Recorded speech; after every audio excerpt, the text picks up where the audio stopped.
Hello, everybody. I'm going to be arguing against the Hebrew Gospel hypothesis today, the Augustinian model of the synoptic problem. It basically says that the original Gospel was a Hebrew version of Matthew, which was then translated into Greek, and then Mark and Luke use it as the source.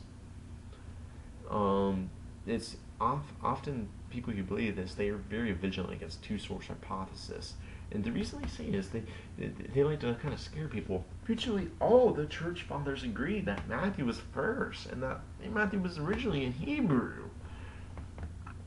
Here's the thing. First, there's 0 Hebrew manuscripts it's of a Gospel of Matthew from this era.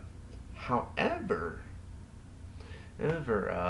well, let's actually look at the quotes that the church fathers use.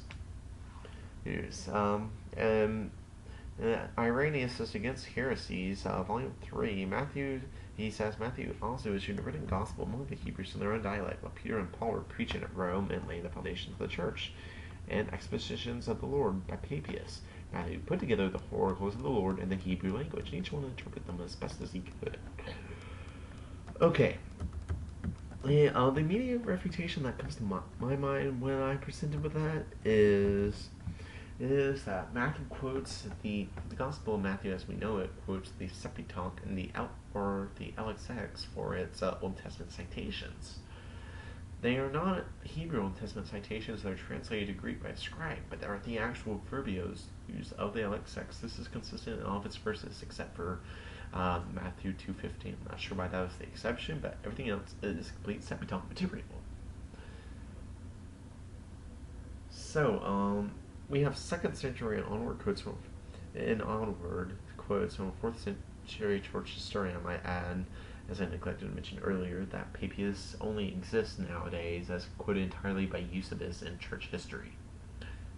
He was definitely not a methodologically precise guy. People often draw parallels between him and Herodotus. But anyways, I wonder why they would make reference to this Hebrew Matthew if it didn't exist. However, I think the nature of this Hebrew Matthew, we get some a bit light on the situation from Epiphanius, who was a 4th century apologist who wrote this text called Penarian, which was basically a refutation of denominations and beliefs and doctrines he considered heretical. Penarian 29:9, he wrote, "They have the gospel according to Matthew in its entirety in Hebrew, for it is clear and they still preserve this and the Hebrew alphabet, as it was originally written, but do not know whether they have removed just the genealogies from Abraham to Christ." So the gospel referred here is the gospel of the Ebionites. He's saying that the Ebionites used this Hebrew Matthew through and edited it for their own gospel. Yet, could this gospel be based on the Hebrew Gospel of Matthew as we know it? It is unlikely so.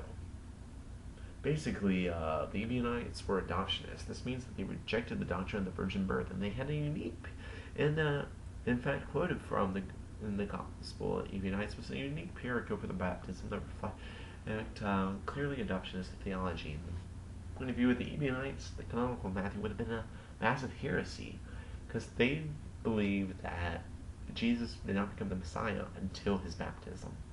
Up until then, he was just a perfectly normal dude. Whereas our great Gospels are heavily reliant on oral tradition, such isn't the case of the Hebrew culture in the later half of the 1st century and onwards. After the destruction of the Second Temple and the Bloody Jerusalem War, Jews were worried that this would result in the loss of their prior oral traditions, that they began to heavily gather the oral traditions in the text. An effort that resulted in the Talmud, actually. Ebionites gathered a lot of their theology from the fact that while they did believe in Jesus as the Christ, they would not sever their Jewish roots of theology. Therefore, they too were likely invested in a written rather than an oral tradition. This, however, entails we speculate a written source material for them. We'll call this the Lost Gospel. To propose this Lost Gospel's identity to be that of a Hebrew canonical Matthew was into the problems, though I just talked about. They would have called that heretical. So while we do have warrant from church quotations and from the doctrine. To establish this Hebrew material attributed to Matthew, we also have reason to think that it wasn't Matthew we know it, but rather a different piece of Africa.